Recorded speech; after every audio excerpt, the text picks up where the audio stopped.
Well, thank you very much. That was very unexpected, but incredibly acted upon by Secret Service and law enforcement. And this was an event dedicated to freedom of speech that was supposed to bring together members of both parties with members of the press.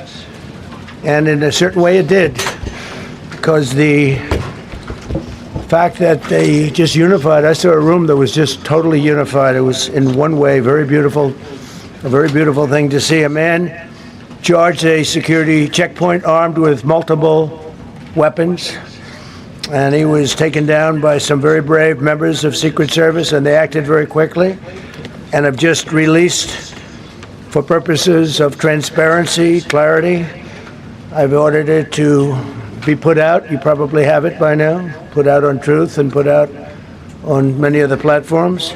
A tape showing the violence of this thug that attacked our Constitution, and also showing how quickly Secret Service and law enforcement acted on our country's behalf. Really did a great job.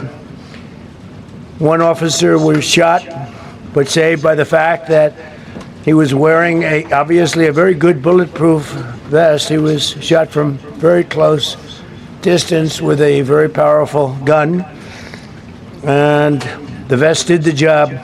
I just spoke to the officer, and he's doing great. He's in great shape. I didn't want to say this, but this is why we have to have all of the attributes of what we're planning at the White House. It's actually a larger room, and it's much more secure. It's drone-proof, it's bulletproof glass. We need the ballroom. That's why Secret Service, that's why the military are demanding it. They've wanted the ballroom for 150 years for lots of different reasons, but today's a little bit different, because today we need levels of security that probably nobody's ever seen before. But everyone owes a tremendous debt of gratitude to the courage of law enforcement. First Lady and I were taken very well care of, very quickly rushed off the stage.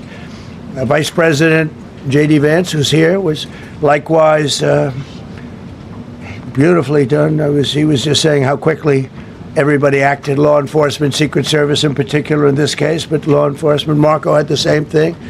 Pete was there. Pete didn't want any help. He didn't want anybody to help him. He doesn't want anybody to help him, but he did get some, didn't you? And I think you also said that it was very impressive.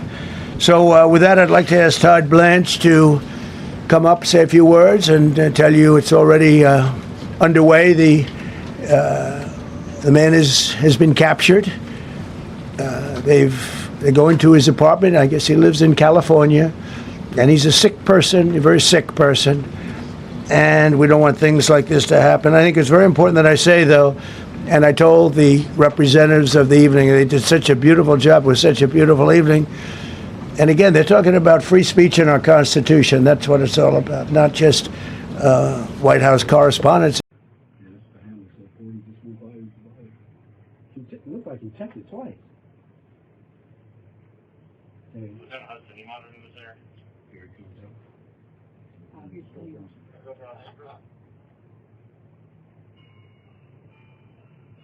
Shall I post it as soon as he passed down? 18, go for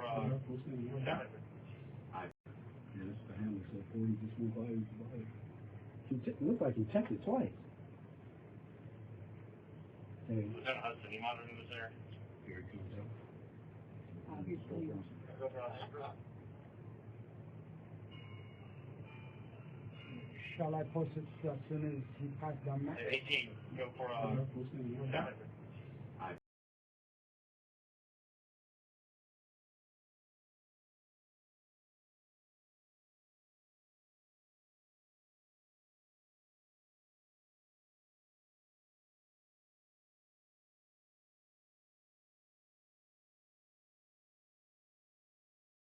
And he was taken down by some very brave members of Secret Service, and they acted very quickly and have just released, for purposes of transparency, clarity, I've ordered it to be put out. You probably have it by now. Put out on Truth and put out on many of the platforms.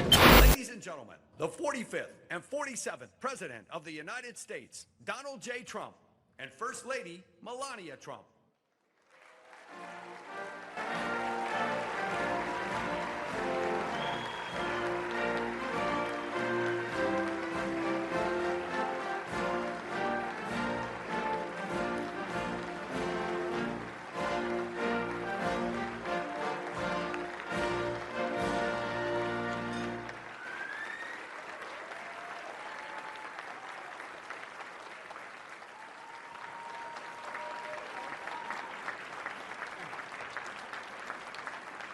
Please welcome the Vice President of the United States, J.D. Vance.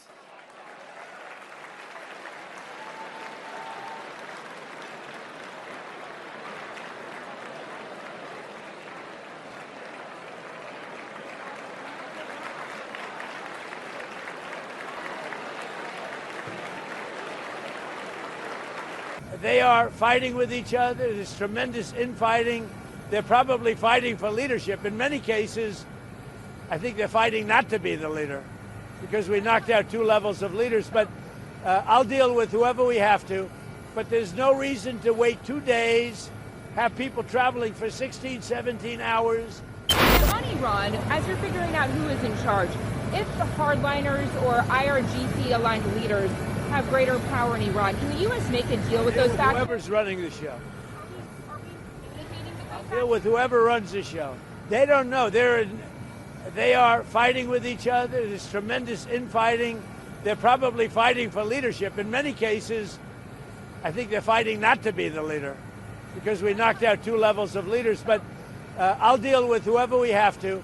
But there's no reason to wait 2 days, have people traveling for 16, 17 hours.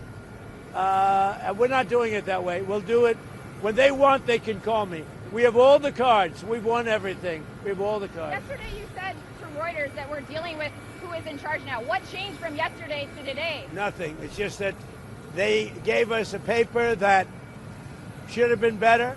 And interestingly, immediately when I canceled it, within 10 minutes we got a new paper that was much better. It's What very- was on that paper, sir? What was we talked about they will not have a nuclear weapon. It's very simple.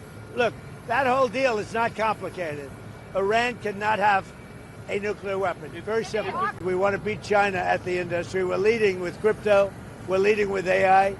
And I really feel I have an obligation as a president, I have to be able to make sure that all of our industries do well. Crypto is a big industry. It's become somewhat mainstream. The banks have it, people have it, and I think as the leader of the country, we want to lead in AI. And we're leading China by a lot in AI, and we're also leading in crypto. Yeah.